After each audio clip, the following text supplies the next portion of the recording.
Negotiation is an integral part of one's life. Whether one realizes it or not, you need to negotiate in professional as well as in personal life. The previous week, I published a book called Unwedding on handling court and personal life during divorce. There is a whole chapter on negotiation and what strategies were practically used. This triggered me to make this video on certain aspects of negotiation which could help you in your professional life. 1. Be clear on your negotiation goals. Understand what is your ultimate goal for the negotiation. For example, if you are looking for a change in role at your workplace and want to negotiate it with your boss, be clear on why you want the change and whether the change in role is what you really want. Once you're clear on this, you will be in a better position to trade, which we will discuss a little later. 2. Understand the other party's goal. Try to put yourself in the other party's shoes and think through the situation from their point of view. Understanding this is critical, as this will elevate your understanding on why the other party is coming to the negotiating table and what their perceptions and beliefs are. In the earlier example, think through what the implications of your role change would be for your boss. Is it going to put him at an advantage, or is it going to be a setback for him? If it is the latter, understanding this can help you think of solutions where you can guide him towards handling the setback. He probably isn't worried about your role change, but is worried on who can fill your shoes.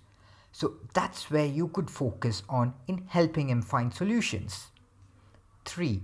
What is your Batna?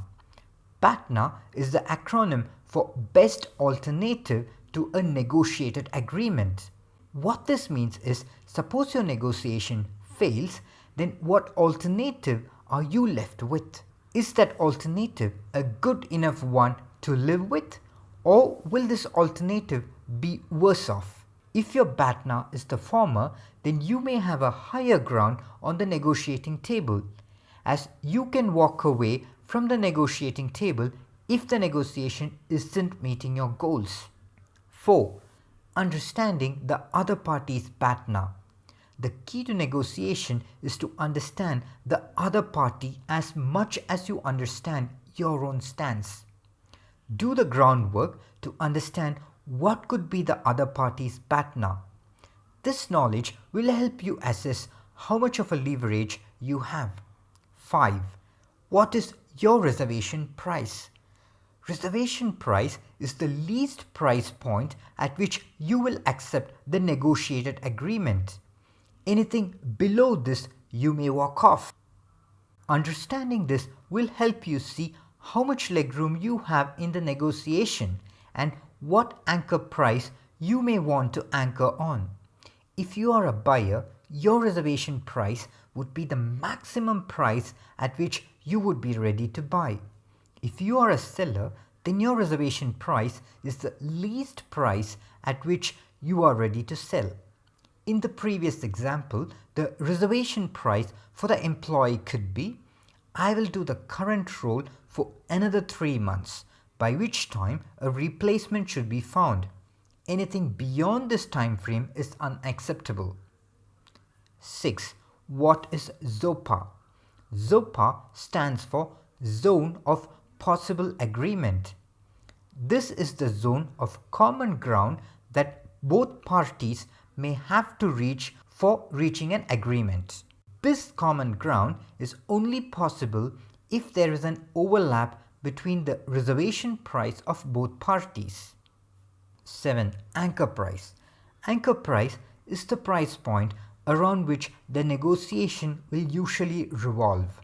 For example, if you want to buy an item for rupees 100,000 and you are aware that the seller wants to sell it for rupees 150,000, if you first quote a price of say rupees 90,000, the chances are the seller will get anchored to rupees 90,000 and would be negotiating to raise the price from rupees 90,000 upwards.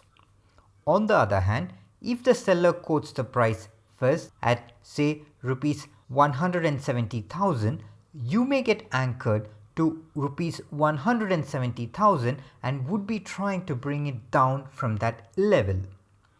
When you walk into a negotiation and if you are aware of the market value or what the other party could quote, then you can anchor the negotiation to a price of your benefit. 8.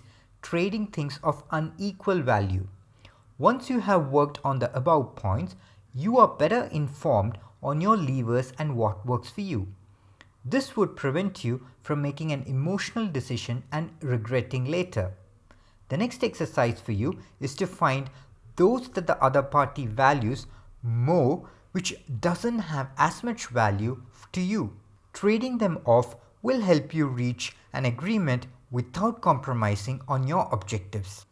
9. Framing. Framing is how you put your sentence through to the other party such that the choice that you offer is inviting. Research has shown that the way we frame a sentence can influence the other person's risk appetite. That is, when a positive choice is given, people tend to become risk averse. For example, if people are given a choice of two options, wherein in one you are given rupees 1,000, but there is a probability of losing rupees 750, and in the other option you are given rupees 1,000, but you are guaranteed that you can keep rupees 250. Most people tend to choose the second option, although numerically both options are the same. 10. Incremental asks. Now that you understand all the above 9 tools, while negotiating, it is wise to keep in mind to have incremental asks wherever possible, rather than demanding for the sky and collapsing the deal. Incremental asks works when you have long negotiations or when your relationship with the negotiator spans across a longer time frame where you can reach a milestone and then ask for more. A good example of this could be salary hikes where the employee can take higher responsibilities, prove his or her work and then ask for a raise. While negotiation is a vast subject, the above 10 are ready to use techniques which you can use in your daily life. If this video interested you, you could read a few books on negotiations which I have mentioned in the description.